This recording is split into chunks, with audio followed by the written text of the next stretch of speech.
we're seeing that if a system is way oversized, we do not get to operate that system at its peak efficiency. If we have a really good understanding of exactly what a building's using, then we can go forward and design a system that's matching up with that super well. Welcome to Building Well, Sustainable Homes, Equitable Communities, your new podcast from New Ecology. Join us as we explore real-life stories from key players in green building and community development. We'll examine exciting new innovations, highlighting practical solutions for creating more affordable, healthier, more resilient, equitable communities. We're building well together. This episode was made possible by the Mass Save Community Education Grant. Welcome to the Building Well podcast, your source for information about sustainable buildings and equitable communities. I'm your host, Alina Michaelevich, and this is my co-host, Michelle. Hello. Today we're interviewing Charlie Simek and Neil Donnelly about their recent research on domestic hot water system efficiency. I've had an extra cup of coffee this morning and only sugar for breakfast. So I'm determined to learn how hot water systems work. And so let's just get right into it. Welcome, Neil and Charlie. Thanks for having me. Thank you. Could you guys start by introducing yourselves, your names, pronouns, titles, what you do here at New Ecology? Yeah, my name's Neil Donnelly, he, him, and I'm a senior energy engineer, joined in 2013. I'm Charlie Simek, he, him. I'm an energy engineer. I work very closely with Neil and been working here for almost 3 years now and did some internships in college, and that's how I joined New Ecology. Cool, thanks. What kind of projects do you guys work on at New Ecology? We've been creating our decarbonization audit system over the last couple years. So that's a big shift in our audit focus, with really the goal of moving these buildings to a zero carbon operation in the future. What's causing that shift? In Massachusetts, there's policy changes. We have BERDO in Boston, and that is really pushing the conversation with a lot of building owners and operators that they're now recognizing that they do need to electrify all their systems, and that's how they're going to get to a zero carbon operation in the future. Cool. Nice. And what kinds of stuff do you do, Charlie? So I also work on the decarbonization audits, but I also work on the Electrify Cambridge program, which essentially does a very light touch decarbonization audit. It's run by the city of Cambridge and provides audits free to any residential buildings in the city that are looking to plan ahead and deal with these similar regulations to what's coming in Boston. Cambridge has BUDO, which is a similar emissions reduction ordinance that has been rolled out to commercial buildings, but not yet to residential buildings, but will be in the near future. So people that are, looking forward to that and want to get ahead of the process and prepare for electrifying their buildings, they can get these high-level decarbonization plans. I also work in the Lean multifamily program, which does a lot of this implementation work and energy efficiency initiatives that kind of come out of the Mass Save efficiency programs. So I'll go out to buildings and help scope new projects or install more energy efficiency equipment or electrified equipment for low-income multifamily buildings. Nice. So you guys talked a little bit about decarbonization projects. Can you tell us a little bit about the 4-step process of decarbonization? Yeah, we had a grant last year where we were really figuring out what a decarbonization audit looks like. And so one of the things that has been evolving is this kind of 4-step process. We've got our first step of load reduction and indoor air quality.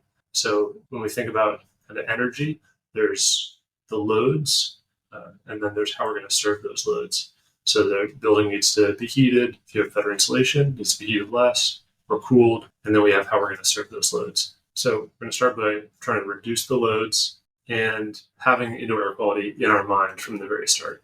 There's a lot of buildings that we see that do not have good ventilation systems currently. So if we were going to insulate and air seal those buildings, those indoor air quality issues would become even larger health risks and issues for people. So that's the first step. Second step is going to be optimization of the existing systems while they're still there. We understand that not all owners are going to be able to put down the money to implement this entire decarbonization project that we would lay out all in one clean sweep. And so we're looking at, for some of these buildings, a zero over time approach where we're looking between now and 2050, kind of a staged approach to get them to zero carbon over time. And so when we say optimization of the existing systems, it's if you have an existing gas boiler or domestic hot water system or a ventilation system, we're going to say, how can we work with that existing system right now so that we can operate that more efficiently while it's still in your building? Step 3 is going to be electrification of all your systems that are currently using fossil fuels. Then step 4 is going to be renewables. So we're going to shift everything over to electricity and then try to serve all of those electricity needs with renewables as well. So that's kind of our fortunate process. Cool. So you guys recently presented at the NESE conference. First, can you say what NESE is? Then can you also tell us what your research was about? Yeah, so NESE is the Northeast Sustainable Energy Association. And this has been a great group because they really help promote open and honest sharing between high-performance building professionals and energy efficiency professionals, owners, property managers, utility program administrators. And I love the NESE Building Energy Boston conference, happens every year in Boston. And it's been such a great way to share what we're learning, and you can get so much out of the questions that we're receiving from our presentations and meeting folks who are thinking about these things in similar or different ways. It's a great spot to share ideas. And so our presentation this year was equitable, data-driven domestic hot water decarbonization. And so one of the things, I guess, that we didn't mention in what we do at New Ecology is Charlie and I think about domestic hot water systems a lot. And at New Ecology, we've always tried to take a very data-driven approach to our work and to be able to back up the recommendations that we're making and the decisions that we're making. So what we've been doing with this domestic hot water research is we go in and we directly monitor how much domestic hot water a building is using, and we monitor the energy that's being used to serve that domestic hot water load.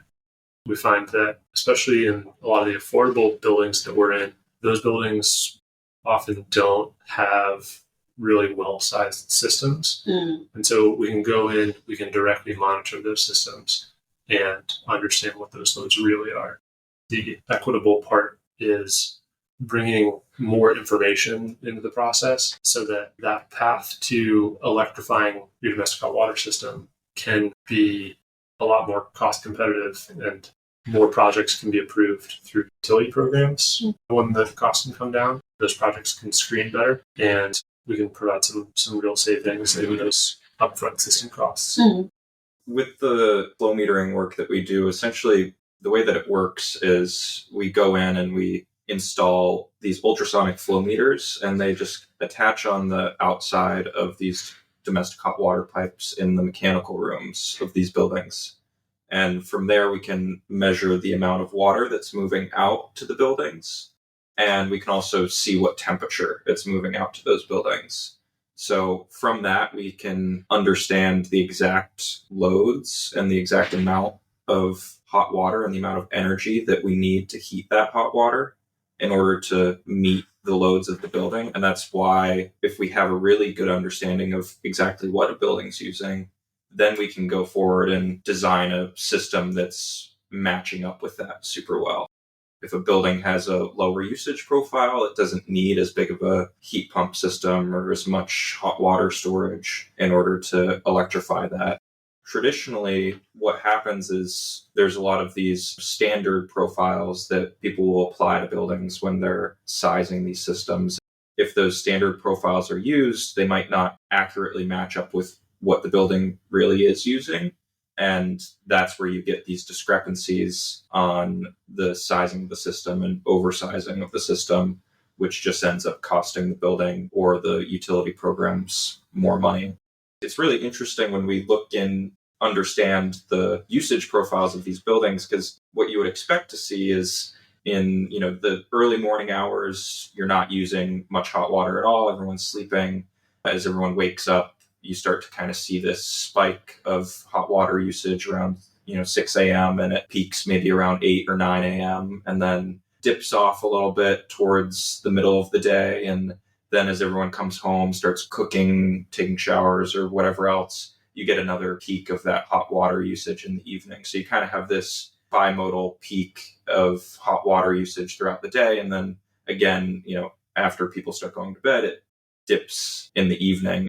You kind of expect in those early morning hours, you would see hot water usage kind of reach zero. But of course, there's humans in these buildings and we see a whole host of different weird usage profiles. Sometimes it seems like there's somebody who just left the shower on one night or, maybe came home too late, just forgot to turn off the faucet. Or, we've heard of people who leave their tubs running because they like the sound of running water at night. And so you see all these different, extremes that we can pull out of this data and fine tune and do some, very specific measures for a specific building that you might not understand if you didn't do this measurement. With that, you can ultimately design these systems better, but also design the fixtures, lower the water usage that the building's actually using so that the system itself can not be as large. That's great. Thank you guys for that overview. What do you mean by loads, Neil? You mentioned loads. What is a load? Yeah. So there's loads and losses. And so the losses, are the kind of steps along the way where we lose energy or we lose water. And we can try to reduce those. And we can also try to reduce loads, like Charlie was saying, with lower flow water fixtures or something like that. But in the end, people are going to use a certain amount of domestic hot water at a certain kind of temperature. And that's the load. We are trying to serve that load. And so we have the thermal input to a system, the energy that we're adding in, and then we have production losses, storage losses, distribution losses. And then finally, at the very end of the line, we get the energy and the water that's going to the domestic hot water load. Mm. So when you talk about reducing loads, you're not talking about trying to get people to shower less, for example. Like on your way in, Charlie, you mentioned there was a billboard that said, tell your friend to shower tomorrow instead of today. Your loads and the losses are really the systematic losses, energy escaping the system. Yeah.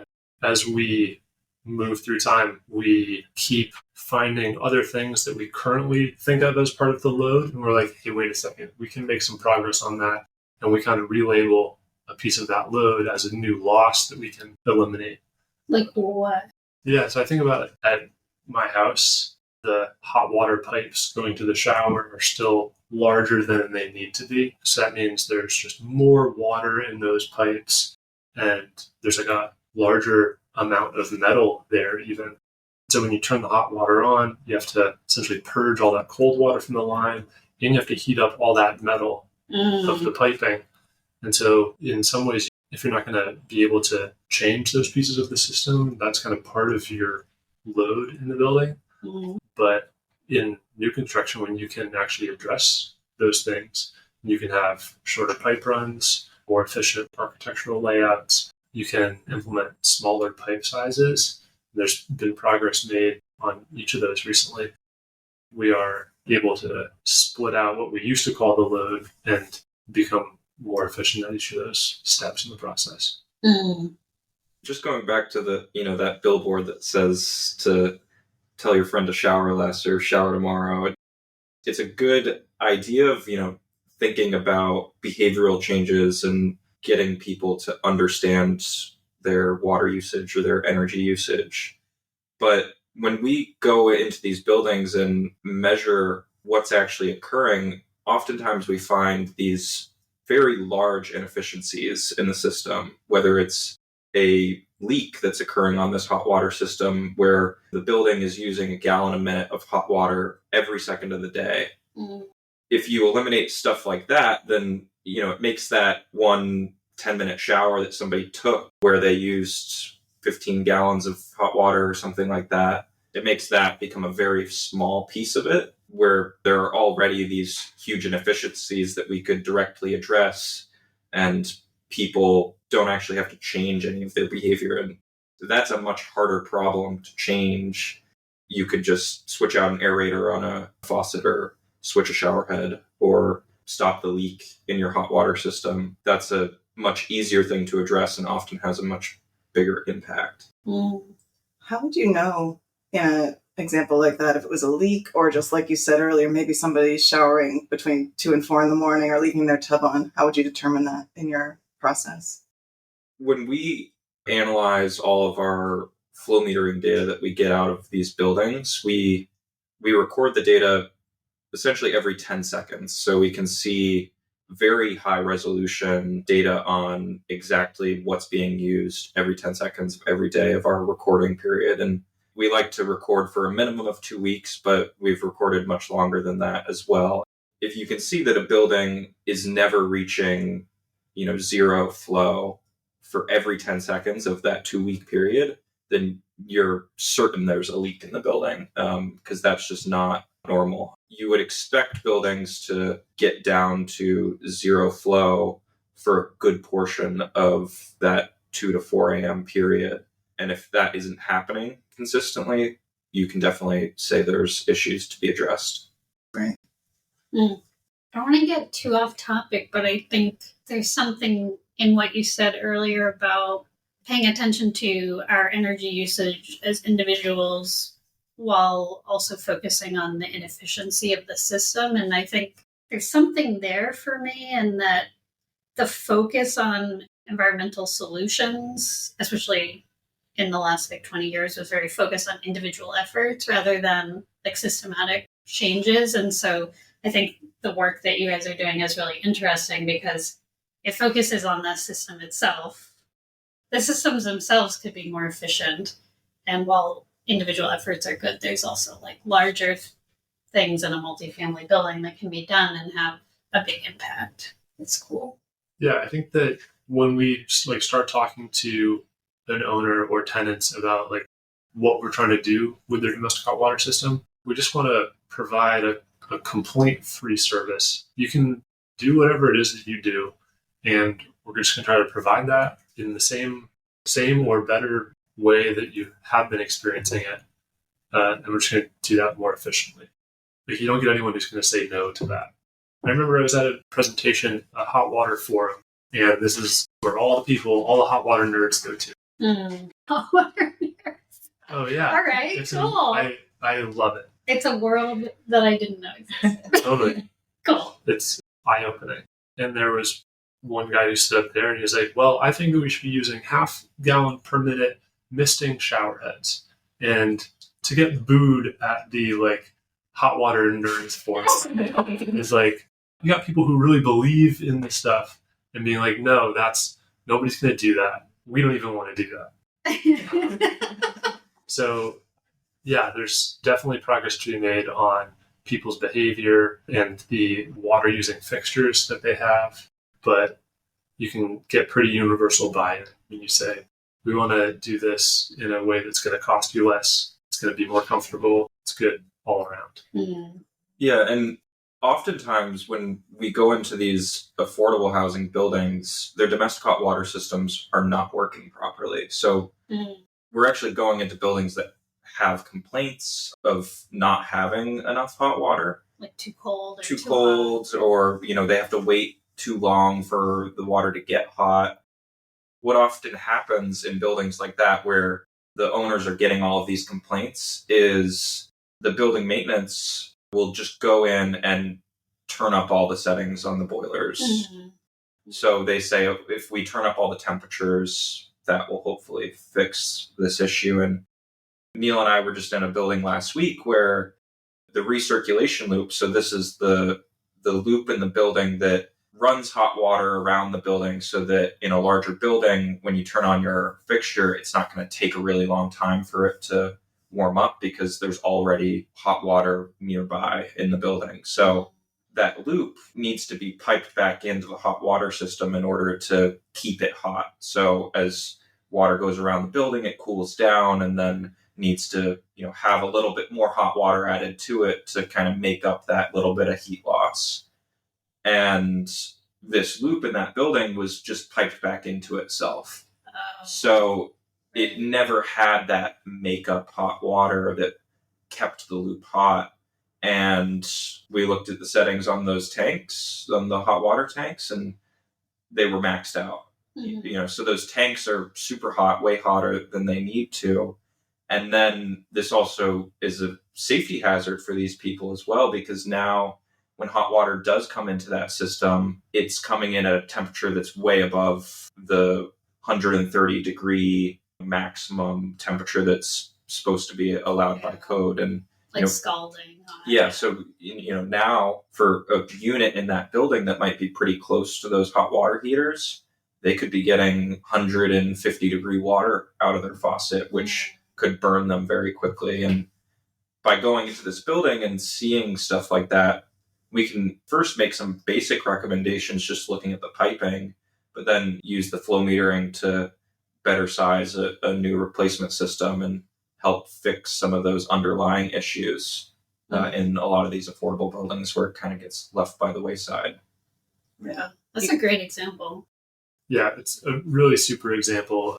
We walk into the mechanical room and we say, this one is going to have hot water complaints, and then it's also going to be potentially unsafe to tenants, and also the temperatures are all turned way up, so it's not running efficiently either. Mm-hmm. You're doing a bad job and paying more to do the bad job. Yeah. And you could install 1,000 half-gallon per minute misting shower heads in that building, and it wouldn't fix that problem. You would have a new problem with everyone moving out of your building. And getting burned by hot mist. Oh my gosh, that's crazy. So, if we talk about your research and the work you do in the buildings, what were the goals of the research that you do? So obviously, like going into that building and looking at the piping, the goal of that is improving the experience of the residents in that building and saving the owner money. But you're also monitoring systems and using that data. So tell us a little bit more about what you're trying to get out of the monitoring aspect. I would say in our research, we're thinking about two pieces. We're thinking about the loads to size systems, and then the implications of properly sizing these systems. The implications are, you have first cost implications, you have operational cost implications. In our research monitoring, we are taking a look at total system efficiency. With that, in my mind, I draw a dotted line around the systems in these buildings. Then you have certain arrows going out of the box and certain arrows coming into the box. The arrows going out, that's when you turn on your shower head and you have hot water flowing out. You have water flowing out of the system and energy flowing out of the system.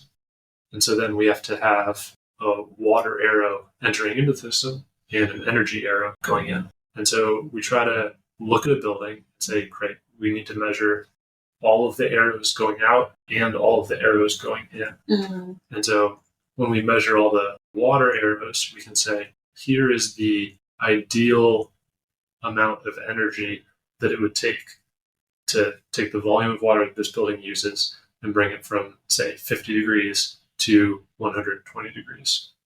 So that's our ideal amount of energy. And then we also have monitored all of those energy arrows going into our diagram. Mm-hmm. And so now we can say, here's the ideal amount of energy it would take, and here's how much energy we actually used to serve that load. And that gets us a total system efficiency. And that's been a pretty unique thing that we're able to bring to the table. Mm-hmm. So we've been refining this process over the last few years. And it's really interesting when you show these total system efficiency graphs, especially for gas-fired systems, because we were seeing that if a system is way oversized, we do not get to operate that system at its peak efficiency.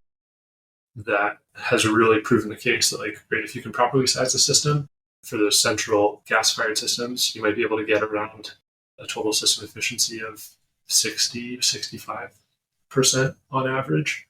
Mm. But if you are oversizing, you can be stuck with less than half of that efficiency. Can you talk a little bit about the sizing? Like, what does a properly sized system look like, and what does an improperly sized system look like? A good analogy to think about why sizing affects efficiency is to think about driving your car versus, sitting in a parking lot idling your car. The hot water system is, the boilers in the tanks or the heat pumps in the tanks. And the tanks always need to stay hot so that when somebody calls for hot water, they have it there ready. So the system's always idling like your car would be. And you never really shut it off because at any point in time, somebody could want to take a shower, turn on their hot water faucet. And so when people start to use that hot water, then the system's actually being useful. So hot water is coming out and it's adding to that useful load of water moving into fixtures. And so then you're driving your car down the road. And that's when, if you're sitting in your car idling, you get 0 miles to the gallon. And if you're driving down the highway, you get 30, 40 miles to the gallon, depending on your car. And so if we're using that car, that hot water system to its capacity, running it and having hot water being used out of it, then that's when we start to reach those peak efficiencies that we can see on the system. If we have a system that is way oversized, too many storage tanks in the basement, or too large of a boiler that needs to turn on and off all the time, then what ends up happening is that system is meant to serve a really, really high load in a building. It's meant to drive 80 miles an hour down the highway or something like that. It's got a bigger engine in it. And if it's only ever serving half of that, say driving 40 miles an hour down the highway, but it's meant to drive 80, then you don't reach its peak efficiency. You're either idling a lot of the time or not using a lot of the hot water, but you still have the heat losses out of the tanks, the heat losses out of the boiler when it turns on and off. But the load in the building never changes. It changes throughout the day, but the profile of its usage is pretty consistent. So if you match up that system, size the storage tanks down and decrease the size of the storage tanks to meet however much water needs to be used in that building, then as those two pieces of the puzzle meet up, the load in the building and the size of the hot water system, then you can say, okay, we're utilizing our system to its maximum. Mm-hmm. And when we're utilizing it to its maximum, that's when we are driving it down the highway for the vast majority of the time as opposed to idling. Then we see those higher efficiencies in the system. So what you're talking about with the oversizing is like having a racing car and using it to go get groceries or something. It just doesn't make sense. But is there ever any situation where it's undersized? Like what if you had like a bicycle? Yeah, so there's a lot of different ways that you can fail to serve the load to the building. And then we see that in our data sometimes as well, where there's more hot water being used in the building than the system can keep up with. Mm-hmm. And so that kind of brings us to the thought of like, how are systems traditionally sized? And then how are we proposing that you do it? Mm-hmm. There have been a lot of buildings that don't have any data when they go into size a system. And so you're sizing a system based off of assumptions. You're assuming how many people are in the building, how much water all those people are going to be using, and when they're going to be using it. You're coming up with this assumed load and profile. And then you can choose how you want to serve that load. You can have a really big boiler and a very small amount of storage. We call that a recharge rate. You have a high recharge rate, but a low storage volume. Okay. If a building's using 100 gallons of water per minute, you can just light a really big fire in your boiler and create that water just as quickly as it's being used. The other end of the spectrum is you can have a larger storage volume and a smaller water heater. Now, when you're using 100 gallons per minute or something, you know that that's not going to last a very long time. And we've got some storage, and you're just going to be able to pull that demand off of the storage and serve that load we're going to recharge those storage tanks over a longer period of time with a smaller water heater. Mm. So those are kind of the two extremes of the spectrum. And you can be anywhere. You can really be on any part of that spectrum. When we get into heat pump systems, the heat pumps themselves are more expensive per unit of heat output. It would cost you a lot more upfront to buy like an instantaneous heat pump water heater. Mm. So for central heat pumps, we're shifting a lot more towards the storage end of that spectrum. Mm-hmm. So we're going to have a lower recharge capacity and some more storage volume. Mm. Heat pumps, you said they were higher upfront cost or higher in general to run? They're a higher cost. If you need a water heater that can output 100 units of heat per hour, you can have a boiler that outputs 100 units of heat per hour. That's going to be a significantly lower cost than a heat pump that can output that same amount of heat per hour. For the same size, heat pumps are going to be more expensive. So we recommend heat pumps a lot at New Ecology. So what's the benefit of it? Yeah, totally. So the benefit is that A, you're moving towards electrification. Mm. And so when we talk about electrification, it's part of an overall path to decarbonization, because we're going to switch you from burning fossil fuels at your site. We're going to switch you over to electricity. And then we like the term riding the green wave of the electric grid then, where the utility companies have a lot of plans to be providing the electricity in lower carbon ways and more sustainable energy. But what if someone doesn't care about their carbon? Would they still want a heat pump? Yeah, so they operate at much higher efficiencies. Okay. For the gas-fired systems, you're not getting efficiency higher than 95% as like a rated efficiency. And then you switch over to heat pumps and you're looking at annual efficiencies like 200%. Interesting. Those are making sense here in Massachusetts, where we have high electricity prices. I did learn in the last episode that energy is a lot less expensive in the Mid-Atlantic. That makes a lot of things make a lot more sense. I have sort of like a philosophical question.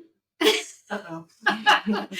Where we were talking about sizing. Have you ever gone into a building and it was sized for different cultural or familial expectations than we have now? For example, if you had a building that's like 2-bedroom, 3-bedroom apartments, but they're all occupied by single people, or single studio apartments occupied by 2 people and a kid, your hot water usage is really different. And I imagine some of the hot water systems were sized decades ago. So are you seeing anything in terms of shifts in building usage and housing trends that affects the hot water needs of a building? If there's a substantial rehab of a building where there's a lot of work being done, then the system might be resized with, the traditional profiles, and then they'll, say, okay, the category of people living here fall into this usage profile, high usage, medium, or a low, and then they'll base the size of the system off of what those people would typically use. But unless it's a significant project for the building where they're doing a lot of different types of work and the hot water is one part of that, you probably won't see a full resizing of the system and that work being done. But as these regulations are being pushed and people are moving towards electrification, it becomes really important, especially for these affordable housing buildings, to make sure that they are sizing their systems properly, because it does have a really significant upfront cost impact and also potentially operating cost impact. When a system is being sized, most engineers will reference ASHRAE in some way. So ASHRAE is the American Society of Heating, Refrigerating, and Air Conditioning Engineers. And they've got guidelines for everything. Everything. Guidelines for everything. Oh my gosh. These are your hot water nerds. This is like the organization that like lays out guidelines for sizing everything, Okay. how much airflow you need in an apartment, what size pipes you need, guidelines for Gotcha. everything building. They also have guidelines on how many occupants will be living in different units of different size. Okay. You've got that kind of assumption of like occupants per apartment. Yeah. And then they have these ASHRAE low, medium, and high usage profiles. Gallons of domestic hot water used per occupant. Mm-hmm. To sort your population into a low, medium, or high profile. So you've got those two assumptions of number of people per unit and then water usage per occupant. Mm-hmm. That data is really old as well. Oh, interesting. Yeah. When I was at the Hot Water Forum Nice. 2 years ago, This is making me want to go to this hot water forum. I was talking with one of the guys who was on the team that built those usage profiles. Oh, interesting. And I mentioned to him, obviously, the work that we've done here measuring all of these different loads, and he talked me through what their approach was for creating these usage profiles. And essentially what they did is went out, sampled, a bunch of different buildings and different types of populations and created these usage profiles based on that data that they collected. But it was 40 years ago that they did that and collected all of this data and created these usage profiles. And he mentioned to me, he's like, this was good work that we did back then, and it made a lot of sense with all of our existing knowledge, but a lot's changed since then. And, that's why all these people come together and talk about how this stuff is changing so that we can hopefully update stuff like that, because not every building is going to be able to have the service of somebody going in there and measuring their real loads. But if we get enough buildings that do that, then we can use that data to then inform potentially new usage profiles or, something that's coming down the line to update those guidelines. Things have changed. People have changed. The people that live in these buildings are very different from the people that lived in them 40 years ago. And also 40 years ago, there weren't low-flow aerators in buildings. So that has a significant change. The actual system has changed and its loads have decreased. And taking stuff like that into account, making sure that these buildings are updated with the newest equipment and seeing how that affects its actual usage and then measuring it and hopefully informing new guidelines. I'm Molly with your Mass Save Minute. Today we're diving into options for domestic hot water upgrades offered by Mass Save. Mass Save provides a range of incentives to help homeowners improve the efficiency of their domestic hot water systems. Upgrading your water heating system not only saves money on utility bills, but also reduces energy consumption and environmental impact. One option is the High Efficiency Domestic Hot Water Initiative, which offers rebates for upgrading to high-efficiency water heaters. This includes heat pump water heaters, which use significantly less energy compared to traditional electric or gas water heaters. Another option is the Home Energy Assessment, which provides personalized recommendations for improving energy efficiency, including upgrades to your hot water system. This assessment helps homeowners understand their energy usage and identify cost-effective upgrades. Additionally, Mass Save offers incentives and financing for installing low-flow fixtures and water-efficient appliances, further reducing water usage and associated energy costs. Whether you're replacing an old energy-intensive water heater or looking to optimize your hot water system, Mass Save's incentives make it easier and more affordable to upgrade to energy-efficient options. Head over to the Mass Save website at masssave.com, MASSSAVE.com, to learn more. That wraps up today's Mass Save Minute. Thanks for tuning in. Remember, upgrading your domestic hot water system isn't just about saving money. It's about conserving resources and reducing your environmental footprint. Until next time, stay informed and energy conscious.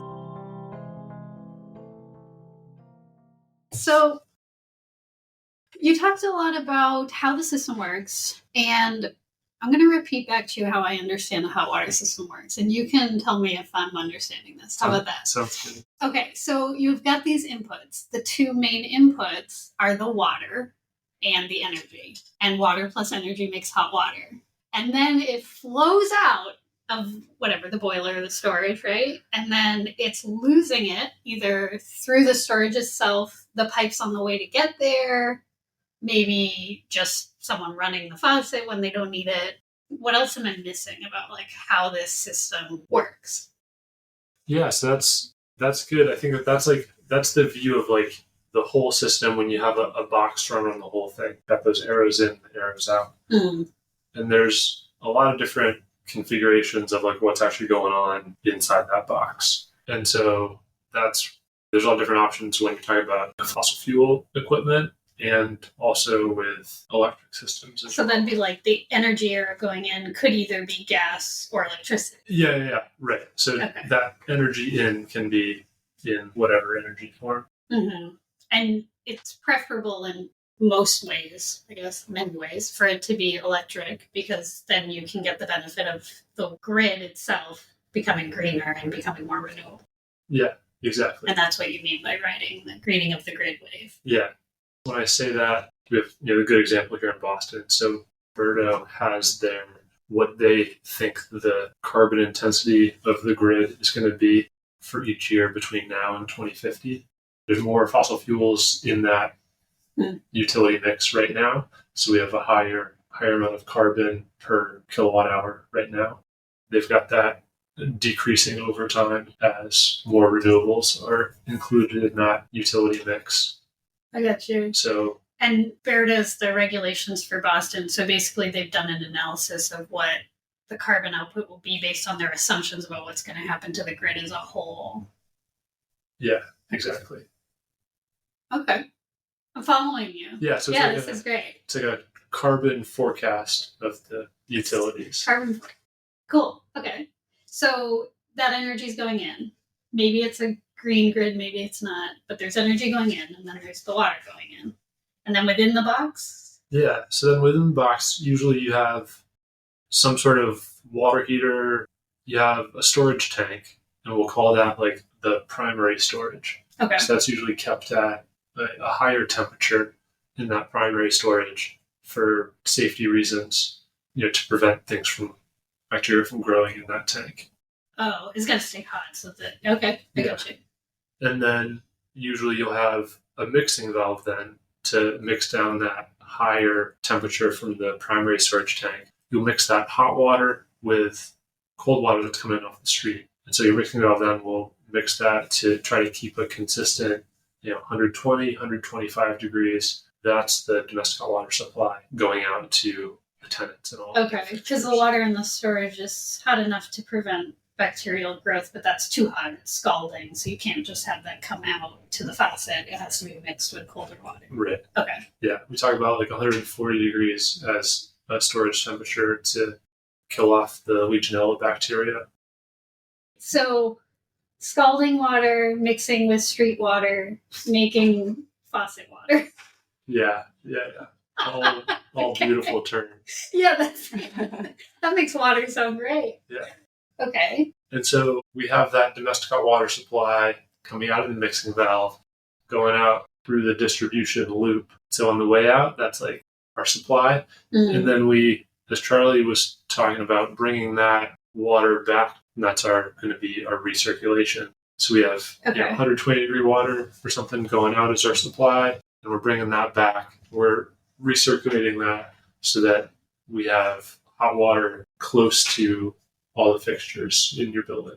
And that's kind of the main difference between a multifamily and a single family, because you don't need that for a single family home. You wouldn't have it circulating throughout the building. You'd have just a storage tank that's close enough to all the fixtures that you wouldn't really need that loop. And so the loop is the complicating factor with multifamily. There are different technologies for single family. Mm. But yeah, mostly we're seeing recirculation just in larger buildings. Mm. And so then that recirculation water comes back to the mechanical room. It's a big loop out through the building, so there's heat loss from that. If that's coming back and has lost 5-10 degrees or something, mm-hmm. then we'll need to heat that back up a little bit. So there's different ways that can be done. Okay. I get it. Yeah. That reminds me of something you mentioned in the Nessie presentation. You said 25% of a building's energy usage comes from its domestic hot water system. Yeah, something around there.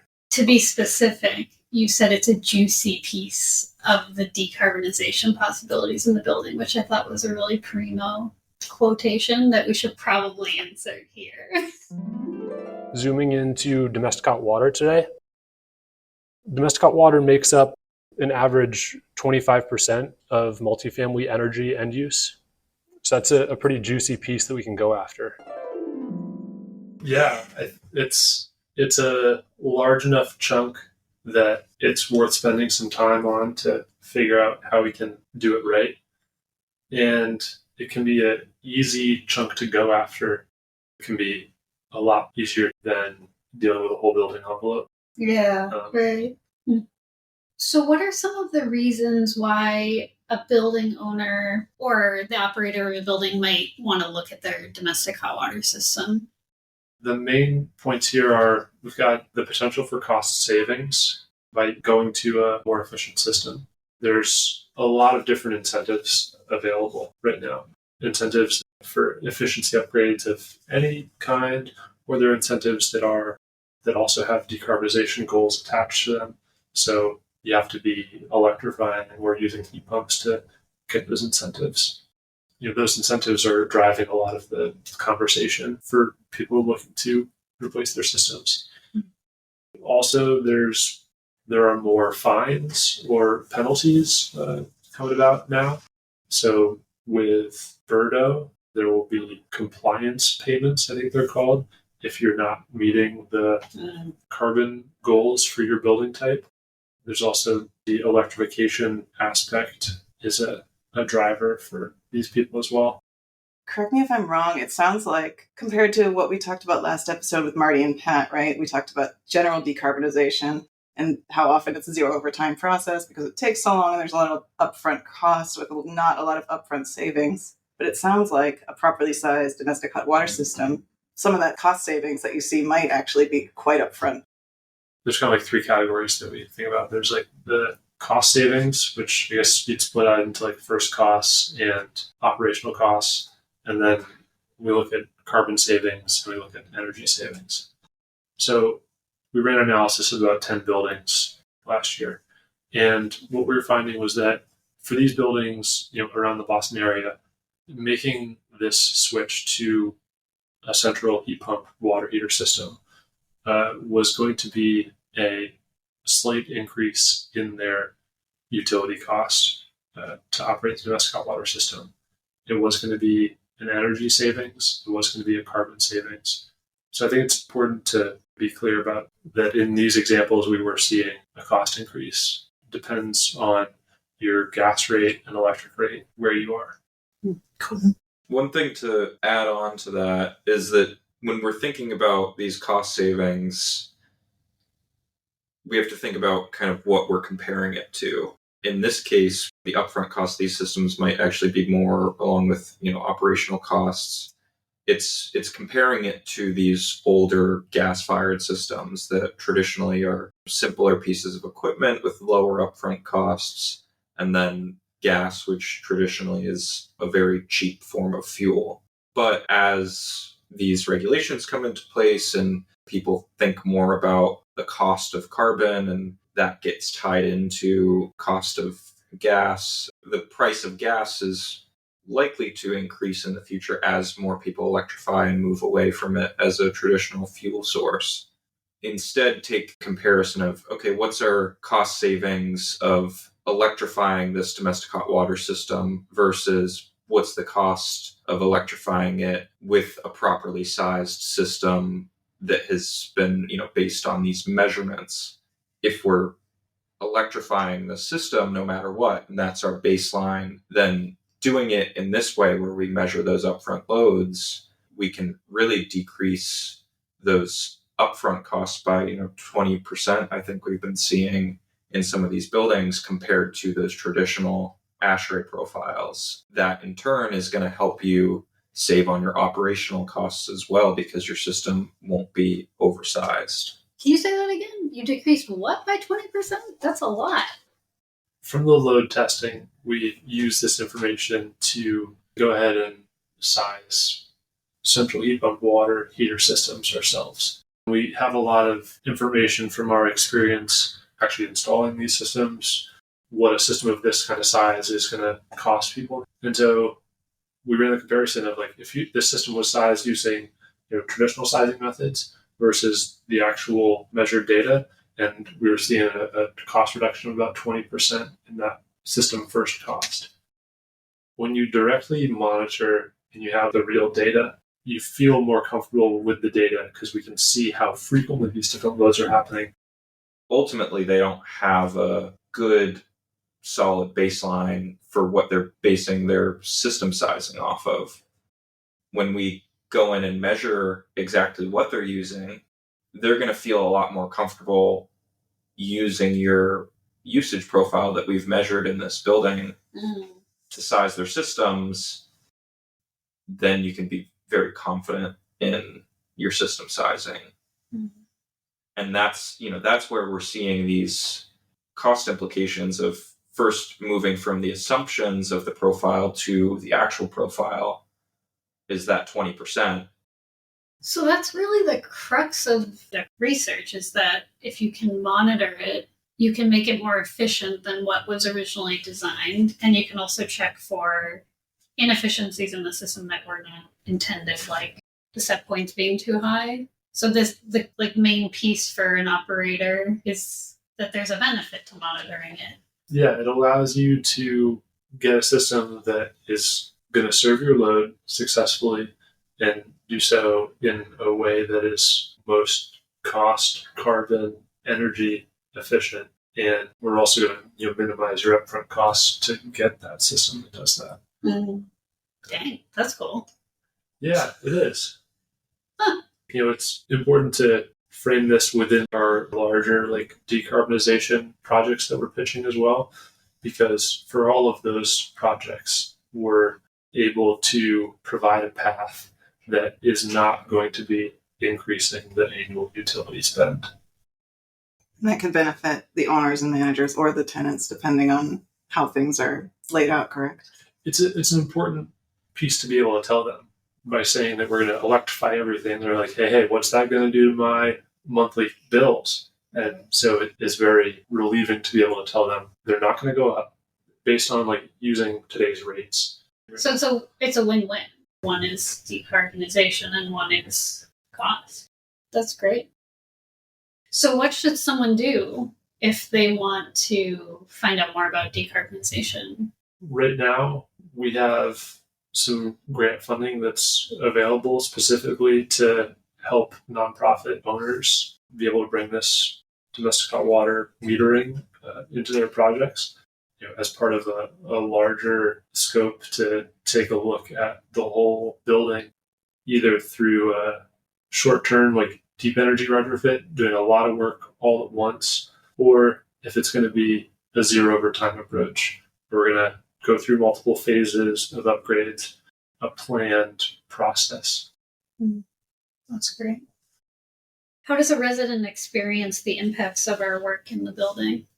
They should not experience any difference. That's the number one thing with what we're doing here is we just want to provide consistent, reliable, fast response to people using hot water. We don't want them to have to think about it. Well, I want to thank you guys for coming and talking about the domestic hot water. I learned a lot. Hopefully I understood everything. I think I did, though. Yeah, I think I did. I think I'm getting there. Yeah. So thanks so much. We really appreciate your time. We hope to have you guys on again. I'm sure you'll do some more interesting work in buildings and research. So hopefully have you in future season as well. Yeah, thanks for having us.